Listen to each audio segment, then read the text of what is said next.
ನನ್ನ ಮನಸ್ಸು ಯಾಕೋ ಈಗ ನನ್ನ ಮಾತೆ ಕೇಳುತ್ತಿಲ್ಲ, ಗೊತ್ತಿಲ್ಲದೆ ಶುರುವಾಗೋಯ್ತು ಲವ್ ಅನ್ನೋ ಓಲಾಲ.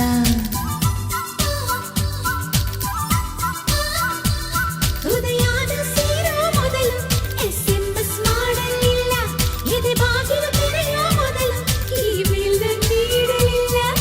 ಮೊದಲ ಲುಕ್ಕಿನಲ್ಲೇ ನಾನು ಲಕ್ಕಿಯಾದೆ.